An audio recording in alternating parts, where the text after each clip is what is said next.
I have invested more than $3 million sharpening my saw, as Stephen Covey would say.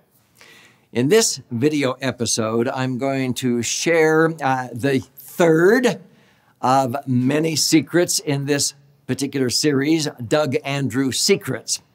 And a lot of people maybe have heard me reference that I've invested $3 million sharpening my saw, but they wonder how, where? So I'm going to reveal this to you in this episode.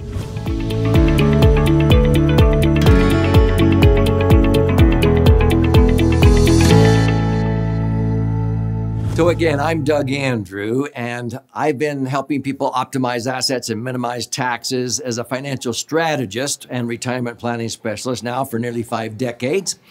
And during that 50 years, I've been very, very blessed to have learned a lot from rubbing shoulders from some of the top minds on planet Earth and belonging to mastermind groups. Also, by learning and implementing and sharing. Okay, sharing is having more. The word team is an acronym that stands for Together Everyone Achieves More. So when I go out throughout the country and I speak, a lot of times people realize, golly, he's authored 12 books, and where did he get all this? This is over 3,000 pages of information and what have you. And where did I get all that knowledge or wisdom? Well, I'm going to share with you. In our family, we believe in education more than school.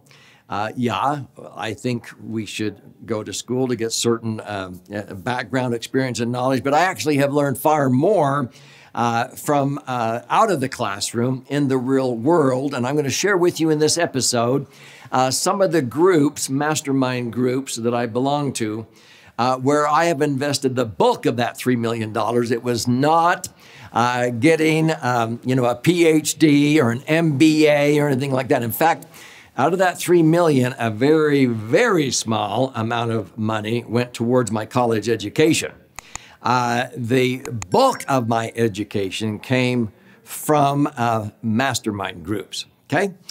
And so, yes, I learned some of the basics in college, but frankly, I would get a little bit antsy in an economics class or statistics class, business management class in college because, to be honest with you, many times I knew more than the professor did. I remember many, many times sitting in a class and listening to this elementary approach of follow the herd and this is what you do. And I was just like, and then I would bring up a contrarian approach or whatever, and the professor would be very intrigued. But it's like, where did you hear that? Or where did you come up with that? That's not in the textbook. And so I've never really bought into some of the things that are taught in college classes in textbooks.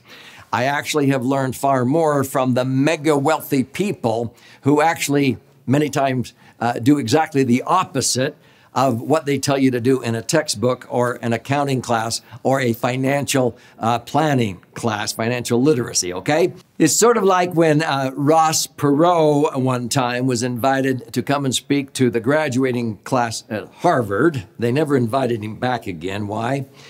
Because when he got there, he said to all of these graduates, these graduating seniors, I want all of you who got a 4.0 here at Harvard to stand up. And then they all stood up and, he said, okay, sit down. He says, now I want all of you C students to stand up. And they're like, ugh. And they stood up and sort of hung their heads down. And what are you going to point out here? And he said, I want all of you A students to take a real good look at these C students, because they're the ones you're probably going to be working for. Now, what was his point? In fact, later he says, you don't learn a blankety blank thing until you get out of college, which is true. So many doctors, dentists, orthodontists, chiropractors tell me they thought they knew it all when they graduated from medical school or whatever. And then 10 years into their practice, they look back and went, I didn't know anything.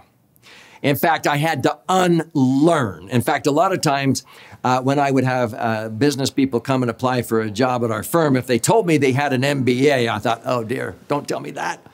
I'm going to have to unlearn you because of all this textbook stuff. Okay, I learned most of my successful strategies by trial and error, but in the real world, not in a classroom. Does that make sense? Okay, so what were some of these organizations that I belonged to? If you remember the book, Think and Grow Rich, Napoleon Hill, he interviewed over 1,000 self-made millionaires. And there were 16 general characteristics that were sort of common among these self-made millionaires. But there were the top 5. And among those, you know, they had a specialized knowledge. They had an entrepreneurial spirit. They were decisive in nature. But they belonged to a mastermind team. They collaborated with other successful people. They learned more from collaboration with masterminds than they did in sitting in a classroom in an outdated textbook with a professor who maybe couldn't make it in the business world, and so they went and taught college. And that's not true of all professors, but a lot of them, they go to teaching because they couldn't make it in the real world and so forth. So I began to realize that I could learn more from rubbing shoulders with some of the top entrepreneurs in the world rather than being in a college classroom, okay? Now, same thing with my family, with my sons. They've experienced the same thing. Some of them got so antsy in college they couldn't even stand to sit there because they knew more than the professors did about the particular topic they were studying. They learned by looking at real tax returns instead of hypothetical ones that were out of date in a textbook, because they would look at hundreds of tax returns as they met with my clients. In the classroom, they were looking at outdated hypothetical tax returns. Does that make sense? Okay. So rubbing shoulders. One of the first groups that I actually should have belonged to sooner than later, I actually had a coach. He was wonderful. He was a life balance coach. And I learned a lot from him. But I met Dan Sullivan in 1992. And I met him in Naples, Florida at a top-of-the-table convention. And I was in the top, 500 financial advisors in the world. And I thought, you know what, I do need to belong to that group. I didn't think I would qualify yet. I should have started when I finally joined Strategic Coach at the turn of the century, around the year 2000. Yeah, it was a heavy investment. You pay $25,000 to be in that room. And then later on, I went to the higher level one, and you had to pay $50,000 to be in that room. Now, some of those who pay it because of who's not going to be in the room, okay? Those that want to sit there and be spoon-fed or take up time with questions that are down here instead of putting skin in the game and learning a lot of the things so that you can start out a conversation one day every quarter at this level instead of this lower level of being spoon-fed. These are self-motivated. They have batteries included. So I was surrounding myself with other entrepreneurs that had batteries included, so to speak. And so it was worth it. And at first I thought, am I going to get a return on my investment? I belonged to Strategic Coach for 20 years, okay, 20 years. Was it a cost? No, it was an investment. I got a return of well over 10 times, probably closer to 20 times what I invested belonging to Strategic Coach. That was a big chunk of the $3 million that I invested sharpening my saw. And I learned so many ways to think. So Strategic Coach, he's a master at helping you think and collaborate and bounce things off and articulating in a setting where other like-minded, quick start, out-of-the-box thinkers are all together. Because you start bouncing off your ideas with people who don't do that, and they're like, what are you talking about? And so it allowed me once a quarter to go and think. And so we would go through thinking exercises in the morning, the afternoon, and early evening, and we would articulate it. Then we could come back home and we could pick the 3 projects we were going to implement that quarter. That was a game changer, okay? That was a return on investment. It was in Strategic Coach I met Joe Polish. And Joe Polish is a connector of people. I mean, you can be talking to him and he'll say, you need to talk to Richard Branson. He's probably on Necker Island right now. Hold on, let me get him on FaceTime. And he would pull him up and say, hey, this is Doug Andrew. He's got an idea and I think you could help him, Richard. And so he was just so connected, and like with Ariana Huffington of the Huffington Post before she sold it.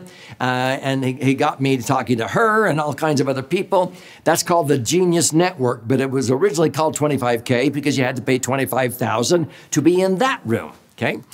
And that was not a cost, that was an investment. And so we would pay $25,000 to gather together 3 times a year. And we would be in groups of about 50 or 60 for 2 of those meetings. The other one would be a large conference for 2 or 3 days. That was always like over the top investment. It was not a cost. How am I going to pay for this? I learned very quickly, no, I can't wait to go because I'm going to make 100, 200,000. In fact, when you go to the Genius Network, he gives you a sheet of paper that holds 10 ideas worth $250,000 or more, and I would fill out 2.5 sheets of that. I'd fill out 25 ideas worth $250,000 or more. It wasn't, you know, do I have any ideas? No, which ones am I going to implement? He had another one that was just elegant ideas sheet, and that would have 10 or 15 or 20 elegant ideas. Those are only worth maybe 10 grand. The point is that was an investment, okay? Another mastermind group that I belonged to was called Positive Deviant Network, headed up by Marshall Thurber. How would you like to be called a deviant? Yeah. And Marshall just said, you know, humanity in the masses is like a bell curve, and a lot of the masses occur in the middle, but there are negative deviants like the Hitlers of the world who affected the world negatively, but there were the positive deviants like Edison, Lincoln, Christ. These are positive, and he said, I want to create a network of 20 positive deviants that are affecting the world for the positive. The concept that just the tipping point, as Malcolm Gladwell would say. And when he read my book, he said, Doug, your strategies are going to change the world. So I was invited to be in this group of 20 positive deviants, and then he invited 20 developing deviants to come and just observe. They couldn't participate, they could observe as we sort of shared ideas and so forth. Those would be 2-day events once every 4 months. That was never a cost. It was always an investment that I got a return on. Another one was 12 Leaders with Dr. Robert Cooper. One of the world's top neuroscientists. You paid $75,000 to be in that group for 1 year. You only met 3 times. So that's 75 grand for 3 meetings. And there were 3 huge takeaways that has returned 10 to 20 times on that 75,000. Then there's Abundance 360.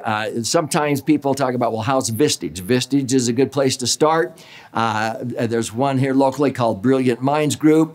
There's the CEO space. There's the Hero Group.